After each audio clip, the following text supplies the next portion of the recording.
అయ్యయ్యయ్యయ్యయ్యో! First వీక్‌లో ఎలా ఉండేవాడు నిఖిల్.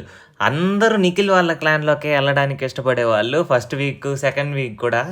థర్డ్ వీక్ నుంచి ఏమైందో గానీ ఎవ్వరు నిఖిల్ క్లాన్‌లోకి ఎళ్ళడానికి ఇష్టపడట్లేదు. కేవలం వాళ్ళిద్దరు తప్ప. మన పృథ్వీ, సోనియా తప్ప ఎవరికీ ఇష్టం లేదు ఆయన క్లాన్‌లోకి ఎళ్ళడానికి.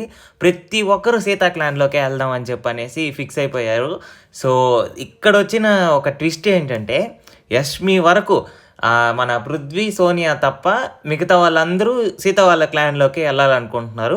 యష్మి కూడా నేను సీత వాళ్ళ క్లాన్‌లోకి ఎళ్ళిపోతాను అని చెప్పినప్పుడు, ఇంకా ప్రేరణ మణికంఠ ఉన్నారు కాబట్టి, వాళ్ళిద్దరూ ఖచ్చితంగా నిఖిల్ వాళ్ళ క్లాన్‌లోకి వెళ్ళాలి. కానీ ప్రేరణకి నిఖిల్ వాళ్ళ క్లాన్‌లోకి ఎళ్ళడానికి ఇష్టం లేదు. అంతే ఇంకా అక్కడొచ్చిన ఒక చిన్న ట్విస్ట్ ఏంటంటే, బిగ్ బాస్‌కి ప్రేరణ అయితే చెప్పుకుంటుంది.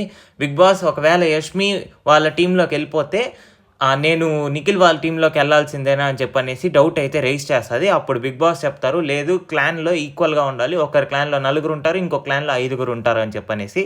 బట్ నేనసలు ఎక్స్‌పెక్ట్ చేయలేదు. ఎందుకంటే నిఖిల్ చీఫ్‌గా సరిగ్గా చేశాడు కదా! ఫస్ట్ 3 వీక్స్ నుంచి బానే చేశాడు కదా! ఖచ్చితంగా ఆయన క్లాన్‌లోకి ఎళ్ళడానికి ఇష్టపడతారు అనుకున్నాం. కానీ కేవలం ఆ ఇద్దరు పృథ్వీ, సోనియా వల్ల నిఖిల్ అయితే కింద పడిపోయాడనే చెప్పాలి. సో, సోనియా వాళ్ళ టీమ్‌లో ఉంది కాబట్టి ఎవ్వరూ ఆమె టీమ్‌లోకి ఎళ్ళడానికి ఇష్టపడట్లేదు.